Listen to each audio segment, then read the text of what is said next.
Euroamérica, Mundo Financiero, presenta Mercados Online.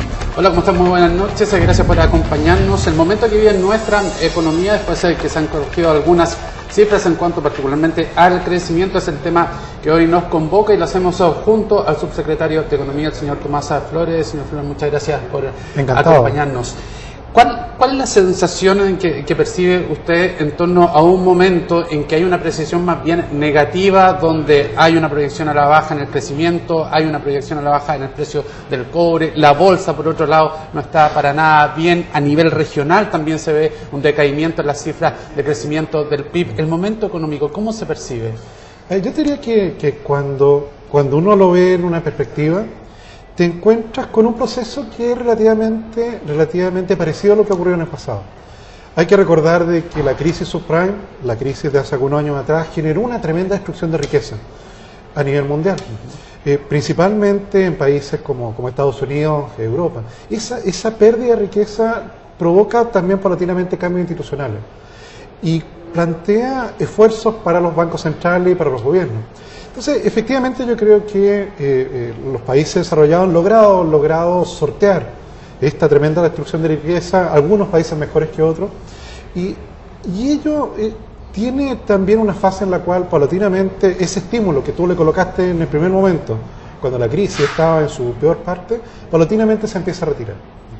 Y hay que estar consciente de eso, ¿te fijas? Y saber que efectivamente el mundo logró crecer durante un tiempo con tasas de interés de prácticamente 0%, pero que ello no es para siempre. O sea, estamos viendo un proceso de normalización de las tasas de crecimiento, tal como lo describió el presidente del Banco Central. Sí, yo diría que indudablemente eso te lleva a plantearte los fundamentos de crecimiento de los países. Te fijas, al final la literatura nos muestra que los países crecen porque invierten más, porque hay más gente con empleo, porque hacemos mejor las cosas. Y ahí cuando tú vuelves a los fundamentos.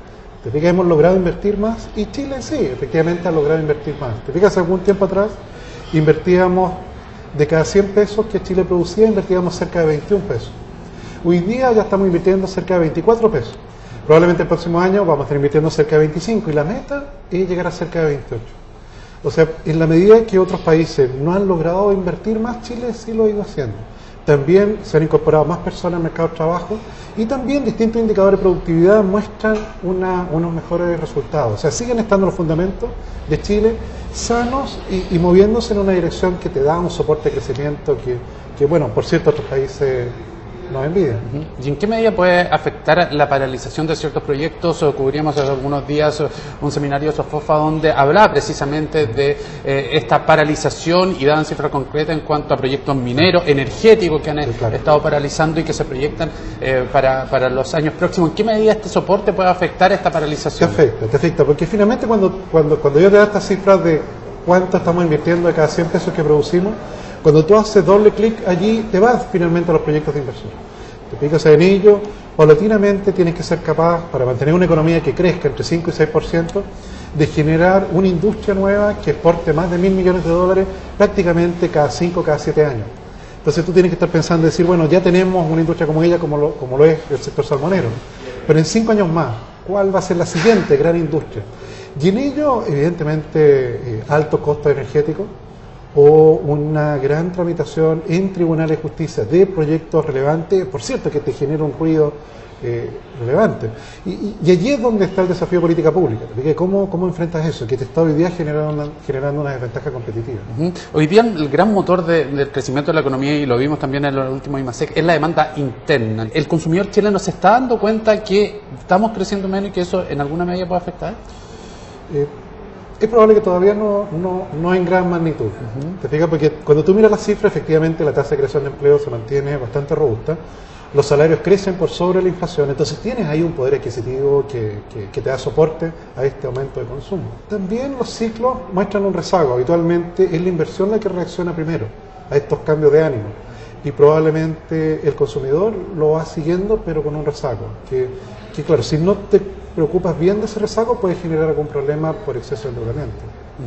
¿Qué pasa, subsecretario, con el tema del déficit de la cuenta corriente, que ha sido uno de los puntos críticos que se ha sostenido por parte de la oposición en cuanto al gobierno, pensando también en cómo va a recibir las cuentas públicas en la próxima administración? Sí, yo diría que ahí cuando tú ves el déficit de cuenta corriente, que es por así decirlo cuánto financiamiento necesita Chile para poder mantener este ritmo de consumo y de inversión.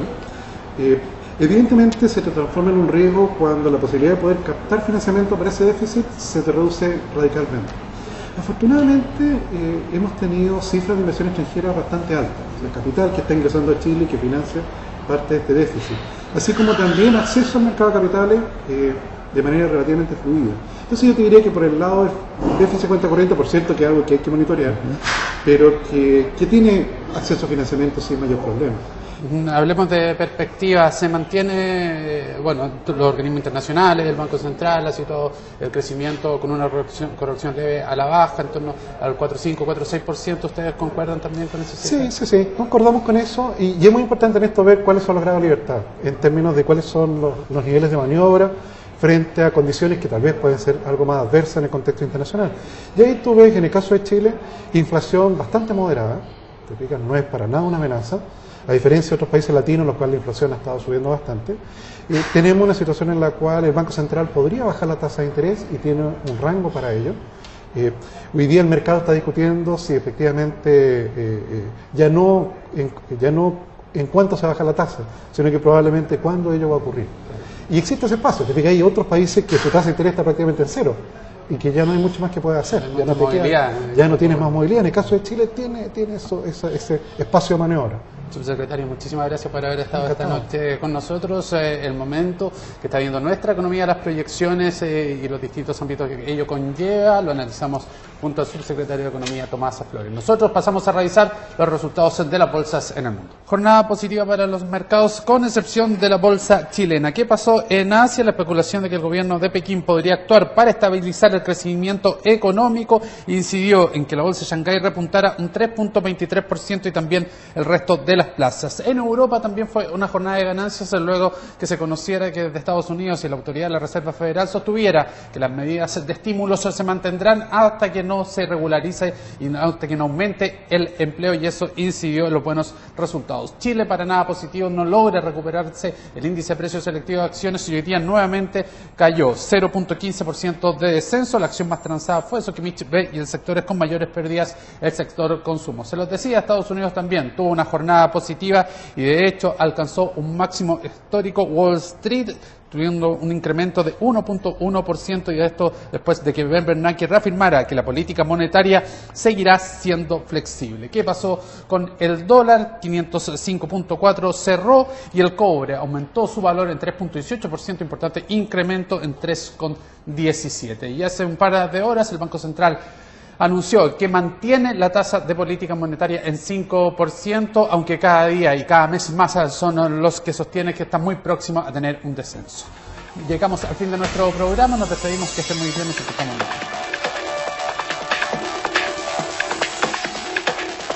Con el auspicio de Euroamérica, Mundo Financiero, Inversiones, Ahorro, Protección, presentó Mercados Online.